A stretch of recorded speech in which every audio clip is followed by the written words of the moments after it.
I exposed my mom and stepfather's crimes in front of the entire town. The glow of the laptop screen bathed the dark office in a pale blue light as Reagan Horton stared at the spreadsheet in front of her. The numbers blurred together, and she rubbed her tired eyes, willing the pieces to make sense. She had been at this for 6 hours, cross-referencing bank statements with the foundation's quarterly reports, trying to figure out why the accounts weren't balancing. Then she saw it, $300,000. The number practically jumped off the screen, glaring at her like an accusation. Her breath hitched as she double-checked the columns. No mistakes, no errors. The funds had vanished, siphoned off over the course of a year. A pit formed in her stomach. The more she looked, the clearer the pattern became.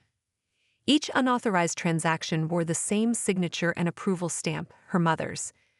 Reagan's chest tightened. Her mother, Paula Horton, was not just anyone.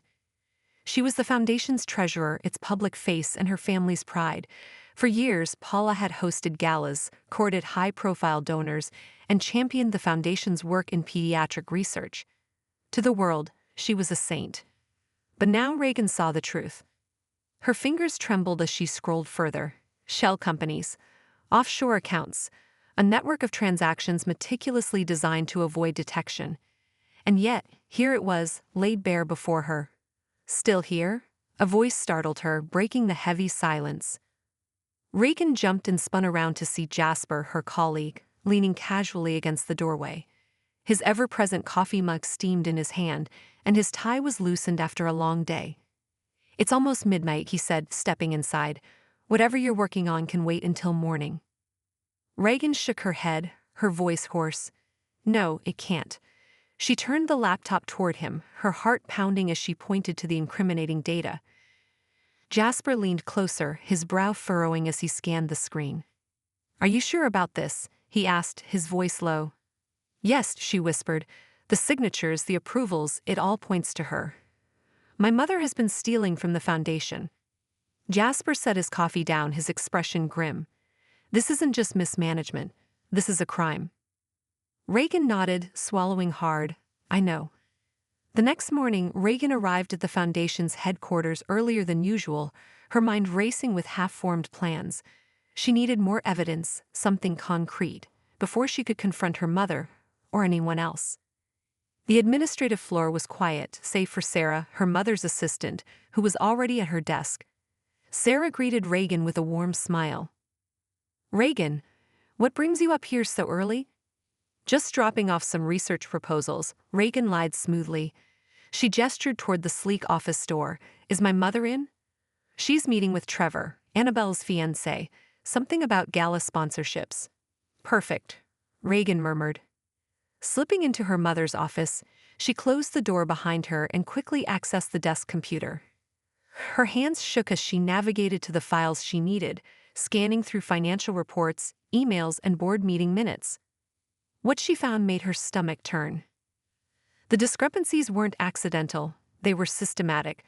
Her mother had been doctoring documents for months, covering up the missing funds while Annabelle, Reagan's glamorous stepsister, played the perfect socialite at fundraising events. Later that day, Reagan sat across from Jasper in a coffee shop, her laptop open between them. They pored over the evidence, piecing together the layers of deception. "I don't get it," Jasper said, scrolling through another spreadsheet. "Your mother's salary is more than enough to live comfortably. Why steal?" Reagan sighed. "Greed, probably, or pride.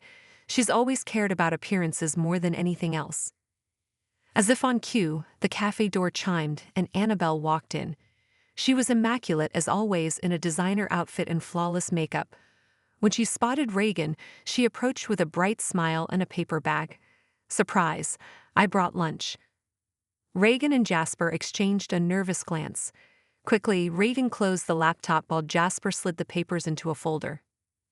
Annabelle sat down, her smile faltering slightly. "Trevor's been acting weird lately, secretive. Always on the phone with Mother. It's probably just gala stuff," but she trailed off, her expression clouded. For the first time, Reagan really looked at Annabelle. Beneath the practiced poise and polished exterior, she saw something familiar, a glimmer of insecurity, of feeling trapped. "Annabelle," Reagan began carefully, "what if it's not just gala stuff?" Annabelle blinked. What do you mean? Reagan hesitated but decided to take a leap. I think there's more going on with Mother and Trevor. Something illegal. Annabelle froze, her perfectly manicured fingers tightening around the paper bag she had brought. Illegal? She repeated, her voice barely above a whisper. Reagan nodded. I can't explain everything here, but I found financial discrepancies. Large sums of money, unaccounted for. It's serious, Annabelle. Annabelle leaned back in her chair, the confident facade cracking. You're saying Mother's involved? Yes, Reagan said firmly, leaning forward. And maybe Trevor, too. You said he's been acting strange. He could be part of this. Annabelle glanced around the cafe, her voice lowering. This is crazy. Mother wouldn't do something like that. She's all about the foundation. Reagan held her gaze. Are you sure? Think about it, Annabelle. How often does she prioritize the foundation over everything else, even her family? And Trevor, how well do you really know him? Annabelle's lips parted as if to argue, but no words came out. Instead, she sat in stunned silence, the weight of Reagan's words pressing down on her. Jasper cleared his throat, breaking the tension. We don't have all the answers yet, he said carefully. But if Reagan's right, we need to act fast. This kind of money laundering. Laundering? Annabelle hissed, her face pale. Reagan placed a hand on her arm. I'm telling you because I need your help. You had access to things I don't. Mother's personal files, conversations with Trevor. If we work together, we can figure this out. For a long moment, Annabelle said nothing. Then she nodded, her expression hardening. If you're wrong about this, Reagan, I'll never forgive you. The following days were a whirlwind. While Reagan dug deeper into the foundation's records, Annabelle discreetly searched her mother's personal office. Jasper, meanwhile, reached out to a contact in forensic accounting, who agreed to help analyze the data. Late one evening, Annabelle called Reagan, her voice shaking. You were right, I found something. Reagan's heart raced as Annabelle explained. She had discovered a locked drawer in Paula's office. Inside were documents linking the foundation to a series of dummy companies, all with Trevor's signature on file.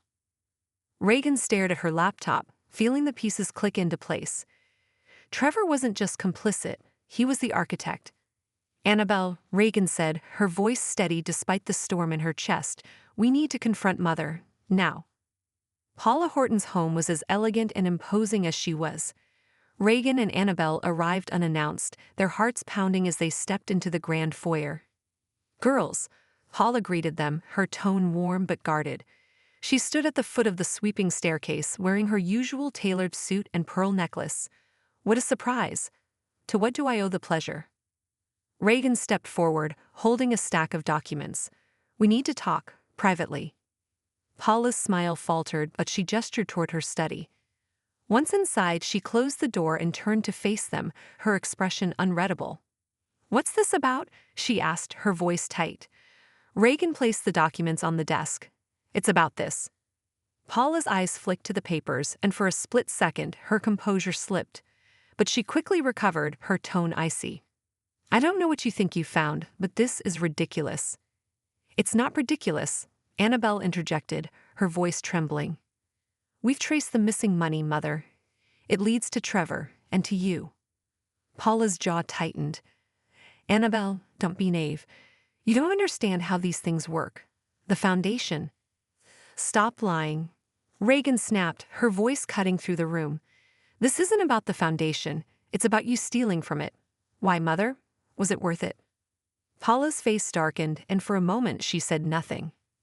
Then she sank into the leather chair behind her desk, looking more weary than Reagan had ever seen her. I did it for us, Paula said finally, her voice low. For this family, for the future. Annabelle stared at her in disbelief. By stealing, I'm putting everything we've built at risk. You don't understand the pressure I'm under, Paula said, her tone sharp. The donors, the board, the media, everyone expects perfection. I had no choice. Reagan crossed her arms. You always had a choice, and you chose to betray the foundation, your family, and everyone who trusted you. Paula's gaze flicked between her daughters, desperation in her eyes. I can fix this. I just need more time. Annabelle shook her head, tears streaming down her face. It's too late, Mother. The damage is done. Reagan and Annabelle left the house in silence, their minds reeling. The next morning, Reagan met with Jasper and the forensic accountant, who had finished compiling the evidence. "It's airtight," the accountant said. "With this, the authorities will have everything they need." Reagan hesitated, the weight of the decision pressing down on her. Turning her mother in would destroy the family's reputation and potentially land Paula in prison.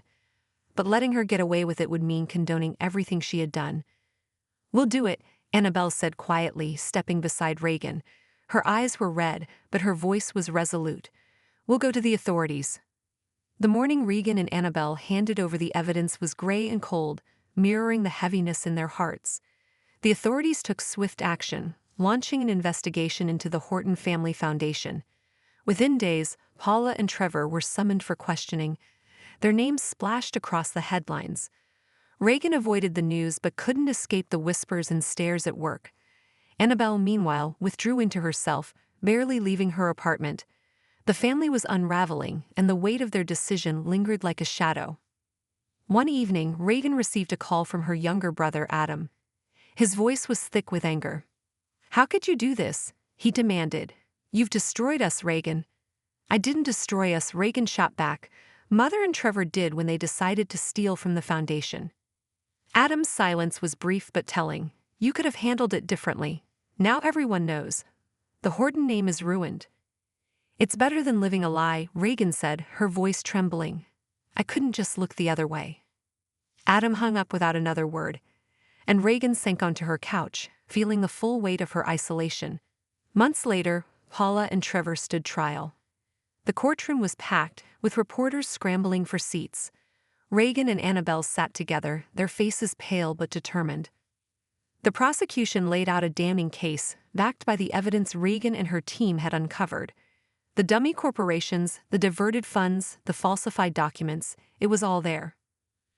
Trevor maintained his innocence, claiming he had acted under Paula's direction. Paula, for her part, admitted to mismanaging funds but denied any malicious intent. "It was for the foundation," Paula testified. "I made mistakes, but my intentions were pure." Reagan's stomach churned as she listened. Even now, her mother refused to take full responsibility. The trial stretched for weeks, and when the verdict came, it was a mixture of relief and sorrow. Both Paula and Trevor were found guilty of embezzlement and fraud.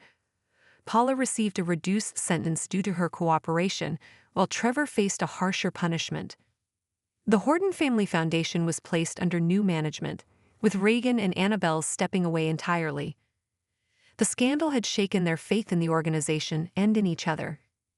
Annabelle moved to a small coastal town, seeking solace in a simpler life. She opened a boutique and rarely spoke of the past. Reagan threw herself into her work, channeling her energy into uncovering corporate corruption. Their relationship, once strained but salvageable, now felt like an unbridgeable chasm. 1 year later, Reagan received a handwritten letter from Annabelle. "Reagan, I don't know if I'll ever forgive Mother, but I'm trying to forgive myself for everything I didn't see. For not standing by you sooner. I hope one day we can talk again, not as sisters divided by this, but as the people we were before it all fell apart. Love, Annabelle." Reagan clutched the letter, tears streaming down her face. She wasn't sure if they could ever go back to how things were, but for the first time in a long while, she felt a glimmer of hope.